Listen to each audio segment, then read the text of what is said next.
Welcome to yoga channel. நம்ம யோகா சேனலில் அனைவருக்கும் மாட்டுப்பொங்கல் நல்வாழ்த்துக்கள் தாங்க. எல்லாருமே மாட்டுப்பொங்கல் நல்லா கொண்டாடுங்க. கிராமத்து சைட்லாம் சூப்பராக கொண்டாடுவாங்க. எங்கள் ஊர்லேயும் அதை விட நல்லா கொண்டாடுவாங்க. அது ரொம்ப பிடிக்கும்.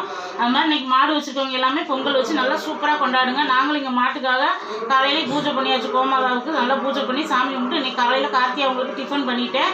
அவங்க வந்து ஊரில் வடை காலையிலே டீ குடிச்சு வடை சாப்பிடுவாங்க. அதனால் அவங்களுக்கு கரெக்டாக வெங்காய போண்டா சுட்டுட்ருக்கீங்க. வந்து இங்கே டீயும் போட்டுட்ருக்கேன் பாருங்கள். டீ இந்த பக்கம் கொதிச்சுட்ருக்கு. இங்கே வெங்காயம் போண்டா நல்லா சூப்பராக வெங்காயம், கடலை மாவு, கொஞ்சம் அரிசி மாவு, நம்ம கருவேப்பிலை, மல்லித்தலை எல்லாமே போட்டு நான் வெங்காய போண்டா போட்டுட்ருக்கேன். இதில் வேறு எதுவுமே மசாலா சேர்க்கலை. பச்சை மிளகா மட்டும்தான்.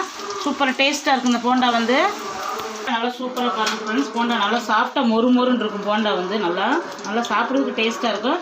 இங்கே காலையில் டிஃபன் வந்து தேங்காய் சட்னி அரைச்சிருக்கிறேன். இங்கே வந்து தக்காளி குழம்பு வச்சுருக்கேன். நல்லா சூப்பராக தக்காளி கடைசல் பண்ணியிருக்கேன். குக்கரில் வச்சு வேக வச்சு தக்காளி கடைசல் பண்ணியிருக்கிறேன். இங்கே சூடாக இட்லி ஊற்றி வச்சுருக்கிறேன். தோசையும் ஊற்றணும். அவ்வளோதான் ஃப்ரெண்ட்ஸ். இன்றைக்கி மாட்டுப் பொங்கல் அன்றைக்கி நம்ம வீட்டில் ஸ்பெஷல். மதியானம் வந்து காளான் வாங்கி வச்சுருக்கிறேன்.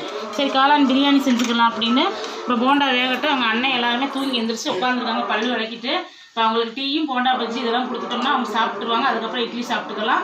இந்த வீடியோ அவ்வளோதான் ஃப்ரெண்ட்ஸ். இது பிடிச்சிருந்தா நம்ம யோகா சேனல் லைக் பண்ணுங்கள், ஷேர் பண்ணி, கமெண்ட் பண்ணி, சப்ஸ்கிரைப் பண்ணிக்கோங்க.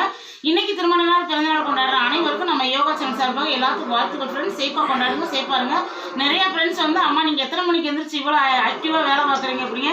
காலையில் எப்பயுமே 4 மணிக்கு எந்திரிச்சு எல்லா வேலையும் பார்க்குறது. இதே மாதிரி நீங்கள் தொடர்ந்து செஞ்சு பாருங்கள். சூப்பராக இருக்கும். Bye friends. தேங்க்யூ.